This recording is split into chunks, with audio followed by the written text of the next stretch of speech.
Hello everyone, welcome back. So आज हम study करने वाले हैं the dimension of the entrepreneurship, या इसको हम कह सकते हैं टाइप्स ऑफ द एंटरप्रेन्योरशिप।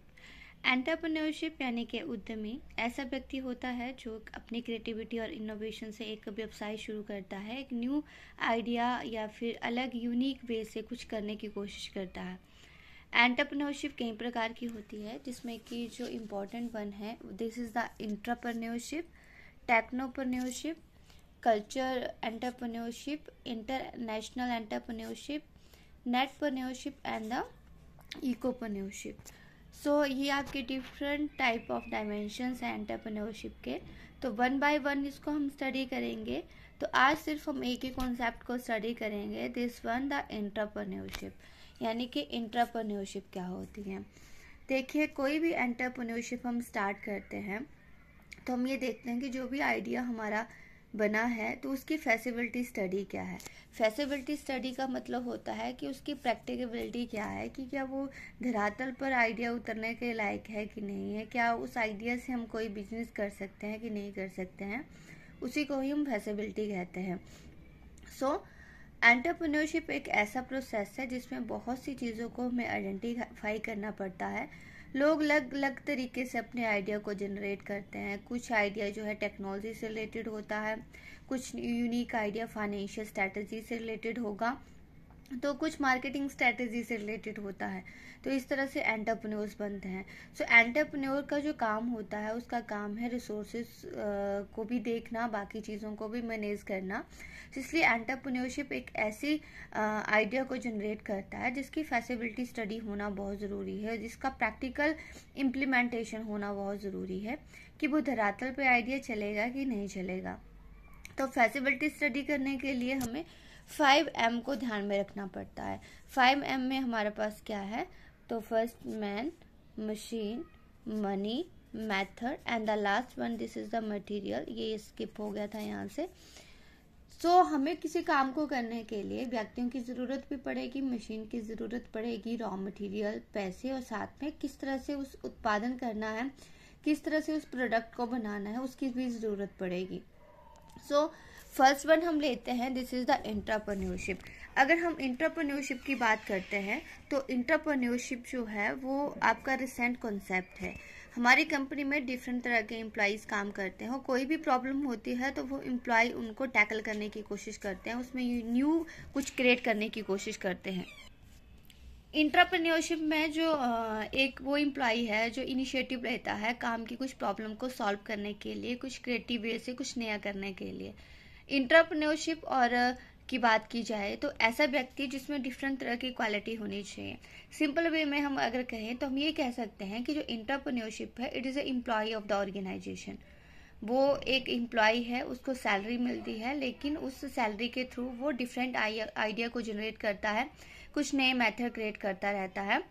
चाहे वो ज़रूरी नहीं कि उसके जो मैनेजमेंट के लोग हैं उन्होंने उसे बताया हो, बोला हो कुछ करने के लिए, या तो वो बोल के कुछ आइडिया जनरेट करवाने की कोशिश करते हैं, बिना बोले भी जनरेट करवा सकते हैं। तो यानी कोई भी इनोवेशन टेक्निक जो क्रिएटेड बाय द सबऑर्डिनेट, किसी भी सबऑर्डिनेट के थ्रू कोई इनोवेशन टेक्निक क्रिएट की जाती है, उसी को ही हम इंट्राप्रेन्योरशिप कहेंगे। अब क्वालिटी क्या होती है उस इंट्राप्रेन्योर की, यानी कि उस एम्प्लॉय की क्वालिटी क्या होगी, उस सबऑर्डिनेट की क्वालिटी क्या होगी। एक तो जब भी इंटरप्रेन्योरशिप की बात की जाती है तो उसमें हमेशा आपने बात रखनी है सबऑर्डिनेट और एम्प्लॉय की, कि वो ही व्यक्ति जो है वो क्रिएशन करता है, आइडिया का इनोवेशन करता है। अब कई बार डिफरेंट तरह के प्रोजेक्ट जो है वो सबऑर्डिनेट को दिए जाते हैं, एम्प्लॉय को दिए जाते हैं, तो वो उसमें नए नए इनोवेशन क्रिएटिविटी करता रहता है।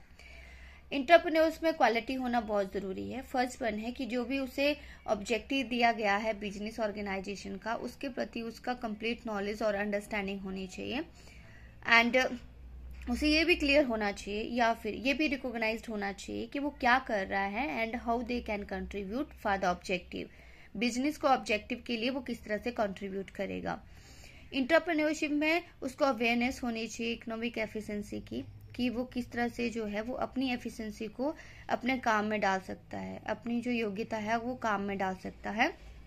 एंड उसको मार्केट के अवेयरनेस के बारे में पता होना चाहिए कि मार्केट का क्या स्ट्रक्चर चला हुआ है, एंड उसका पॉजिटिव एटीट्यूड होना चाहिए बिजनेस के प्रति। अगर उसको कोई ऑब्जेक्टिव दिया गया है, काम दिया गया है, तो उसके प्रति वो हमेशा ही पॉजिटिव होना चाहिए।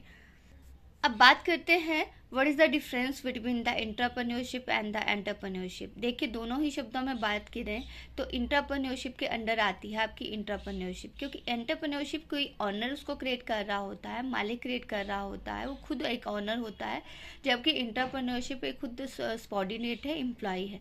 तो ओरिजिन की बात कर लेते हैं कि एंटरप्रेन्योरशिप का ओरिजिन कैसे होता है।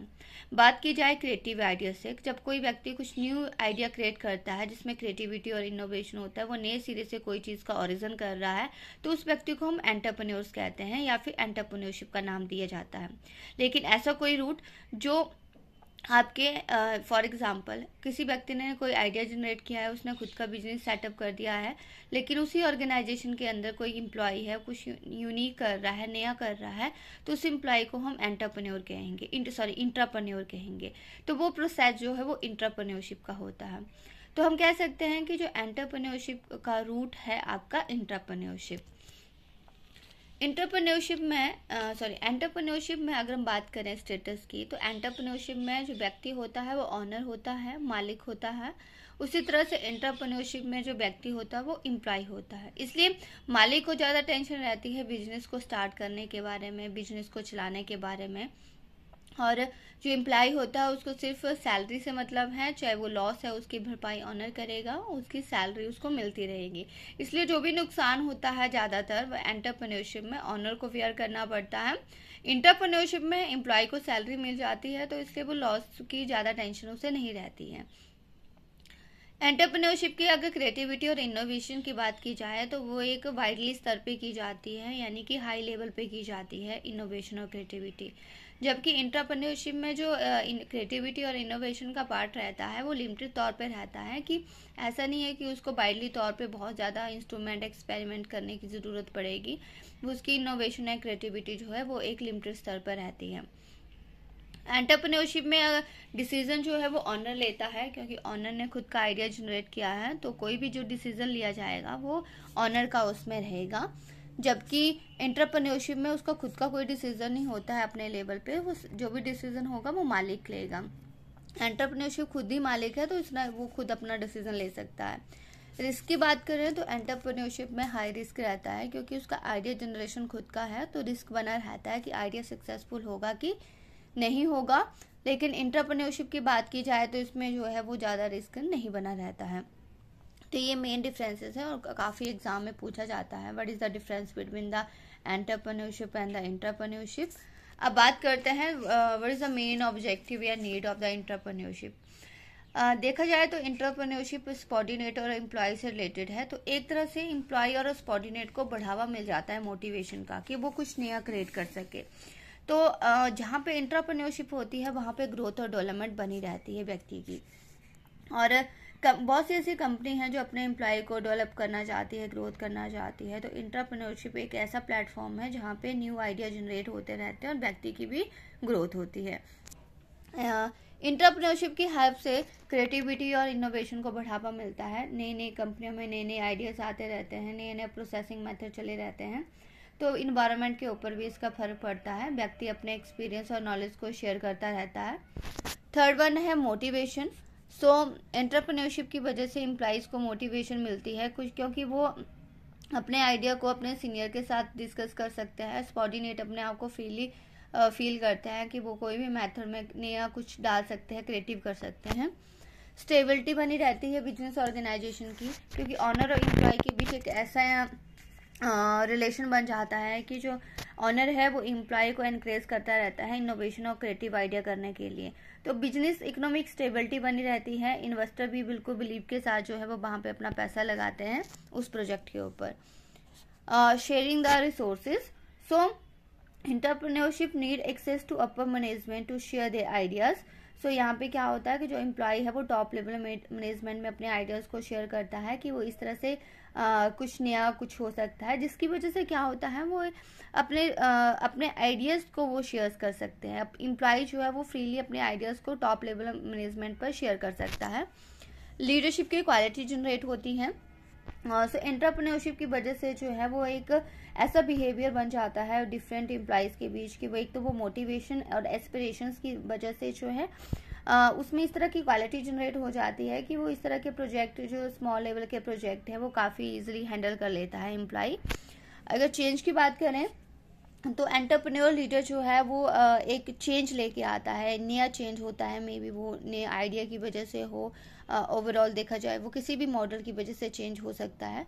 सो इफेक्टिव चेंज को भी ये लोग एक्सेप्ट कर लेते हैं, क्योंकि कई बार क्या होता है ऑर्गेनाइजेशन में जो एम्प्लॉय होते हैं वो ज़्यादातर चेंज को एक्सेप्ट नहीं कर पाते हैं, लेकिन जिस ऑर्गेनाइजेशन में एंटरप्रेन्योरशिप होती है या इस तरह की मोटिवेशन क्रिएटिविटी चली रहती है, तो वहाँ पे जो अगर ऑर्गेनाइजेशन में किसी तरह का चेंजेस होती है तो उसको वो इजीली एक्सेप्ट कर लेते हैं। In other one is the engagement. So employee बिल्कुल एंगेज रहते हैं अपने वर्क के प्रति, चैलेंजेस जो फेस करना वो जानते हैं, मीनिंगफुल रिजल्ट वो देते हैं, तो वो एंगेज रहेंगे अपने वर्क के प्रति। And the last one, tapping the new market. तो एंटरप्रेन्योर की वजह से नया मार्केट विकसित होता है, कस्टमर जो है वो इंटरेक्ट होते हैं उस कंपनी के साथ, उस ऑर्गेनाइजेशन के साथ। तो ये था need and the importance of the entrepreneurship.